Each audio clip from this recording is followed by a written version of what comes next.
Donkey Kong Classics is actually a compilation cartridge of Donkey Kong and Donkey Kong Jr. We didn't see many compilation games back then, other than Super Mario Bros. And Duck Hunt.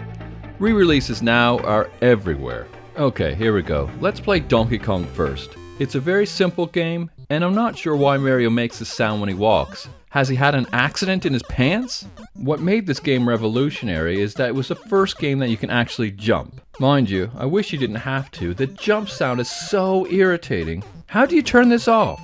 Criticism of its simplicity aside, this was a big step forward in gaming and a staple of arcades ever since it was released. My kids have even played this a few times whenever we visited a retro arcade. So it's still a very much loved game even today. I bet the creators could never even imagine people playing this 40 years later. But saying that, kids of today don't get Donkey Kong and its popularity. In fact, I don't think I do either. My kids play this for like 2 seconds, and when they die they say, "I'm bored," and want to move on to something else. Who says kids of today don't have an attention span? This game doesn't have the impact that modern games do. So, how people played this for hours and hours to get high scores, I have no idea. I couldn't think of anything worse. All you are doing is playing through the same levels over and over again until you run out of lives. Why would you do this? All I've ever done is play through every level to see what they look like. That's it. And if you play this game, this is all you should do too. I appreciate people love the game and want to get a high score by any means necessary. I wonder how far people are willing to go.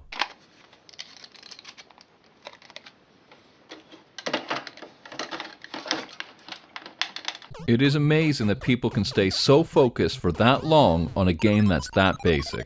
You can even play this game when it completely glitches out. It's that simple. It's just a mess on the screen, but you can still get through the level.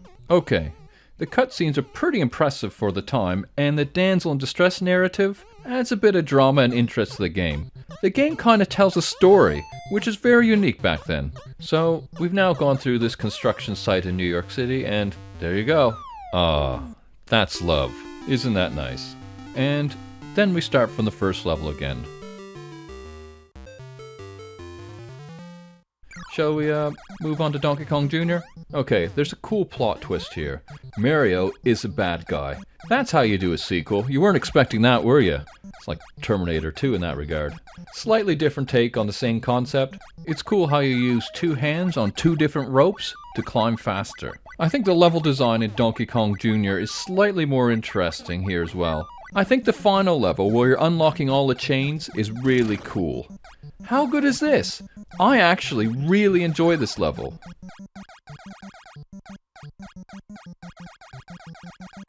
Yeah, Donkey Kong is free. Anyways, these games made Donkey Kong one of the world's most recognizable characters. I mostly remember Donkey Kong from playing against him in the original Super Mario Kart. Great game. Hope you enjoyed this.